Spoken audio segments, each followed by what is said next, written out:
Okay, so dear students, the next class is the nitrosoureas. In the nitrosoureas, we are going to cover three reagents. The first one is the Carmustine, the second one is the Lomustine, and the third one is the Streptozocin. So these three agents which are there in the subclass of the nitrosoureas, we are going to cover in the today's lecture. So the nitrosoureas, again the nitrosoureas, it is come under the major class of the DNA cross-linking agent. The nitrosoureas, they are the unstable structure. So these nitrosoureas, they decompose in the aqueous environment of the cell. So just like the nitrogen mustard,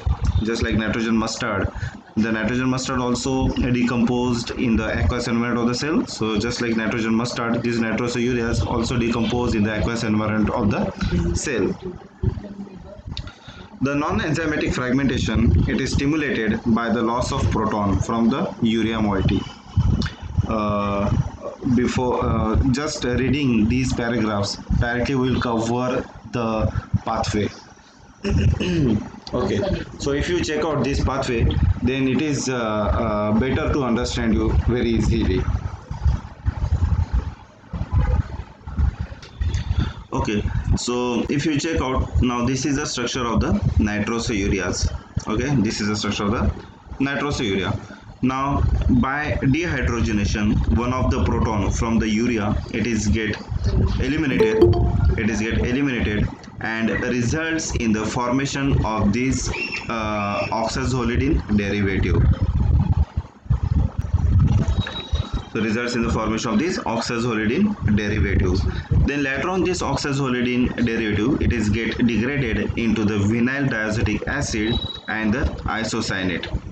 Later on, this vinyl diazotic acid and the isocyanate, it is get converted into the vinyl carbocation and the acetaldehyde by the loss of the nitrogen gas and the carbon dioxide gas. So whatever this vinyl carbocation, now it is a strong electrophile. So what is the mechanism of action of these nitrosoureas is also, that is, they are the strong electrophiles, right? They are the strong electrophiles. So these strong electrophiles, they can easily attack on the N7 of the guanine base pair and thereby they alkylate the DNA. Now the next one is the pathway B. That is in this pathway, the nitrosoureas, it is again by the deprotonation, it results in the formation of the isocyanate. Okay, isocyanate is formed, and this isocyanate which is formed, they from this isocyanate by the hydrogenation reaction, they result in the formation of the 2-chloroethyl carbocation. Now again the electrophile is formed. Now this electrophile, once it is generated, then again it alkylate the DNA base pairs, and thus this is how by pathway B the nitrosoureas is also alkylate the DNA base pairs. Also the isocyanate which is formed in this step, that isocyanate also alkylate the lysine residues. It also alkylate the lysine residues on the DNA base pairs. Okay, so this is how these nitrosoureas alkylate the DNA base pairs, and after alkylation they get damaged and further they are not get replicated. So this is a mechanism of action of the nitrosoureas, and this is how the cross-linking takes place by the nitrosoureas. So now we are going to cover the agents. The first agent is the Carmustine and the second agent is the Lomustine. So the first drug is the Carmustine. Now if you check out this structure, now this one is the urea part, right? This one is the urea part. What is the urea? That is the NH2 C double bond O NH2. So this one is the urea. Okay. So what is the IUPAC nomenclature? So number 1, number 2 and number 3. So these three atoms in a straight chain of the urea. So 1 3 bis. Why bis? Because first and third position को दोनों groups same है. That's why it is 1 3 bis 2 chloroethyl. 1 3 bis 1,3-bis को क्या alkyl group same है, that is 2-chloroethyl, then 3-nitrosourea. Now in this case they have started the numbering from this nitrogen. Okay, in this case they have started the numbering from this nitrogen. So 1, 2 and 3. So it becomes 1,3-bis, 2-chloroethyl, 3-nitrosourea. This is the IUPAC number of the Carmustine. In case of the Lomustine, again this nitrogen is the first nitrogen. So 1, 2, 3, 3 dash, 2-chloroethyl, 1-cyclohexyl, 3-nitroso, and the remaining portion, this one is the urea. So this is what about the Carmustine and the Lomustine. So the Carmustine and the Lomustine, they are both highly lipophilic chloroethyl nitrosourea analogs marketed for use in brain tumors and the Hodgkin's disease. The alkylation occur preferentially at the N7 position of guanine with minor amount of alkylation at the O6 guanine. So now the next agent is the Streptozocin. Now the next agent is the Streptozocin. Now if you check out, this one is the sugar moiety, right? This one is the sugar moiety. This is the sugar, and this is the urea part of the Streptozocin. Okay, so Streptozocin, it is the glucopyranose moiety of the Streptozocin confers. So this is the IUPAC nomenclature of the Streptozocin. If you check out, this one is the sugar moiety, this one is the urea moiety. So the numbering of this urea start from this nitrogen. So 1, 2 and 3. So first we nominate these groups, that is the nitroso and the methyl. So we'll start with this methyl as per alphabetical order. So 3-methyl, 3-nitroso, then 1 dash of this urea. After 1 dash, now this ring, the name of this ring is the oxane ring. Oxane. So the numbering of this ring is start from this oxygen. So it is 1, 2, 3, 4, 5 and 6. Okay, so it's a 6-member ring and the name of the ring is oxane. Okay, so now we have to nominate the hydroxy group. The hydroxy group is present at the 2nd position, at the 4th position and at the 5th position. This is hydroxy methyl, so we'll nominate it later on. So first one is 1 dash of this urea. After 1 dash, 2, 4, 5 trihydroxy, then 6 hydroxy methyl, then oxane 3YL, and the remaining portion, that is the urea. Okay, so this is the IUPAC nomenclature of the Streptozocin. So the glucopyranose moiety, like this one, this ring also, the glucopyranose moiety. So the glucopyranose moiety of Streptozocin, it confers isolate cell specificity and high water solubility. So because of these, its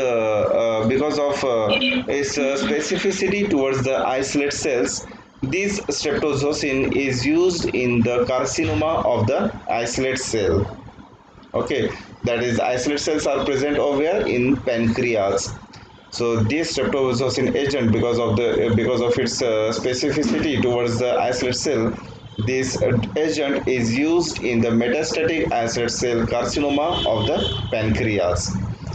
As this Streptozocin agent, it lacks the 2-chloroethyl substituent, which we saw in the structures of the Carmustine and the Lomustine. Right? If you check out these structures, so they contain the 2-chloroethyl substituent. So this drug, it does not contain this 2-chloroethyl substituent, and because of this, it is much less reactive as a DNA alkylating agent. The activation results in the formation of the methyl carbonium ion, which alkylate DNA, but the agent is less effective in alkylating the DNA and carbamylating proteins than other nitrosoureas.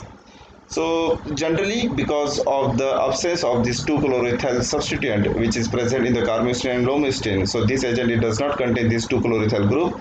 So and hence for this reason, this agent, Streptozocin agent, is it is having very less activity as a DNA alkylating agent. Okay. Now the next class is the DNA methylators. In that, we are going to study the three drugs again. The first one is the Procarbazine, second agent is the Dacarbazine, and the third agent is the Temozolomide. Okay, so these three agents we are going to discuss in the next class, that is the DNA methylators. Now, what is Procarbazine and the triazines? Now, what's the name of the class? That is the DNA methylators. Means what? They also alkylate the DNA. They also alkylate the DNA, like the nitrogen mustard and the Nitrosoureas. So DNA methylators. So the agents are the Procarbazines and the triazines. So these Procarbazine and the triazines, they are the Dacarbazine and the Temozolomide. It act by the different mechanism. Okay, so this Procarbazine and the triazine, Dacarbazine and the Temozolomide, they act by a little bit different mechanism. They exert an antineoplastic effect through the O6 methylation of the guanine nucleotide. So this nitrogen mustard and the Nitrosourea, they alkylate the N7 of the guanine, whereas this Procarbazine and the triazines like the Dacarbazine and the Temozolomide, they alkylate the O6 group of the guanine nucleotide, okay, by methylation reaction. Now, whatever the O6 methyl guanine which is formed, the O6 methyl guanine which is formed, it generally form a base pair with the thymine. Generally, with thymine, adenine nucleotide form a base pair, right? Because the base pairs are what? That is the AT and the GC. So after alkylation of the Procarbazine and the triazine, where the alkylation takes place, that is the alkylation takes place at the guanine nucleotide. At guanine nucleotide, that is the O6 group, right? The O6 group of the guanine methylation reaction takes place. Once these agents, they methylate this guanine nucleotide, then later on this O6 methyl guanine, it form a base pair with the thymine. So mis pair form, and once the mis pair is generated, then the DNA replication is get triggered. So this is what the mechanism of action of the Procarbazine and the triazine. So now these are the metabolic pathway of the Procarbazine. Now this Procarbazine, by oxidation reaction, the Procarbazine, it get converted into the azoprocarbazine. Okay, by oxidation reaction, the H2O2, this 2 hydrogen and this 2 oxygen, they get liberated and results in the formation of the azoprocarbazine. Later on, this azoprocarbazine by the isoenzyme CYP1A and the CYP1B to form a methyl hydrazine. Later on, from methyl hydrazine, the methyl diazine is formed, and later on the methyl free radical is get generated. Now this methyl free radical, it alkylate the guanine at the O6, C8 and the N7 position. Okay, once the free radical methyl is formed, then it can methylate the O6, C8 and N7 of the guanine. So this is the major pathway. This one pathway is a major pathway. Similarly, this Dacarbazine is also get metabolized into the diazomethane, and finally the methyl carbocation is formed. Once the methyl carbocation is formed, as it is a carbocation, means what? It carries a plus charge, means what? It is a strong electrophile. So once this methyl carbocation is formed, it is again alkylate the DNA base pair as shown over here. That is the O6 of the guanine. So this is how this procarbazine and the dacarbazine, they alkylate the DNA base pairs. Generally the O6 of the guanine. So the first agent is the procarbazine. So this is the structure of the procarbazine. We'll check out the IPC nomenclature. So this procarbazine drug, it contains a benzamide moiety. It's what? It's the benzamide moiety. It's contain a basic ring, that is a benzamide. It contains a functional group, that is a benzamide, amide functional group. So we will start with the fourth position. 1, 2, 3, 4, 4 dash. After 4 dash, 2 dash. How 2 dash? It's a hydrazine. So this is the first nitrogen and this is the second nitrogen of the hydrazine.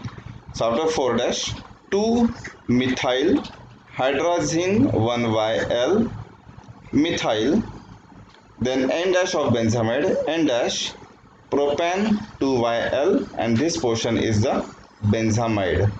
Right? As the procarbazine drug, it is also used in the treatment of the Hodgkin's disease. What is the Hodgkin's disease? Hodgkin's disease, it's a blood cancer. Hodgkin's disease is what? It's a cancer of the blood, generally the lymphocytes. Okay, so this drug, the procarbazine drug, is given with the other drugs for the treatment of the cancer, like it is given with the nitrogen mustards, or it is given with the mitosis inhibitor and the prednisone. The procarbazine, it is metabolized in the liver, and 70% of the administered dose, it is excreted in urine as N-isopropyl terephthalamic acid. In addition to methylating DNA guanine residues, it is also proposed to inhibit the novo synthesis of the proteins and the nucleic acid, which is required for the survival of the cancerous cells. So this drug also inhibits the synthesis of the proteins and the nucleic acids. This procarbazine drug, it also inhibits the monoamine oxidase. This enzyme, the monoamine oxidase. So this drug also inhibits this enzyme, there is a monoamine oxidase, leading to several significant and potentially fatal drug-drug and the drug-food interactions. The next agent is the dacarbazine. Now if you check out this drug, again it contains a amide. This amide is the carboxamide, as the name of the ring is the imidazole. So it is imidazole carboxamide, imidazole 4-carboxamide, 1, 2, 3, 4, imidazole 1H, imidazole 4-carboxamide. So we'll check out the IPC nomenclature. So the ring of this imidazole, it is start from this nitrogen. So 1, 2, 3, 4 and 5. So it is 5 dash. Now there are 3 nitrogen, means what is the triazine. So 1, 2, 3. After 5 dash, 3 dash. Then after 3 dash, now there are 2 methyl groups. So we cannot call it as a 3-dimethyl. So we have to call it as a 3,3-dimethyl. 3,3-dimethyl. Triaz 1-in 1YL 1H imidazole 4-carboxamide. So this is the IPS nomenclature of the dacarbazine. Now this DNA methylating agent is administered by the intravenous route as a single agent in the treatment of the malignant melanoma and in combination with the other agents in the treatment of the metastatic melanoma. Approximately 40% of the drug is excreted unchanged, but the 5-aminoimidazole 4-carboxamide, that is the AIC, which is formed through the action of the CYP1A enzyme, are the major urinary metabolites. Okay, so this one 5-aminoimidazole 4-carboxamide, it is a major urinary metabolite of the dacarbazine. Then the last drug of the DNA methylating agent is the temozolomide. Now if you check out the drug, now this is not any basic ring. This is not any basic ring. So again this drug contain amide group, that is a carboxamide group. Okay, it contains a carboxamide group. So now we will nominate this structure temozolomide. So the numbering of this ring is like this. It is actually a fused ring. It is a fused ring. So first check out properly the IUPAC nomenclature of this temozolomide. So 1, 2, 3, 3 methyl, 4 oxo, 3H, 4H, imidazole, this one is the imidazole, 4, 3. Now what is this 4, 3? That is, it is a fused ring. It is a bicyclic ring. Now what is the meaning of 4, 3?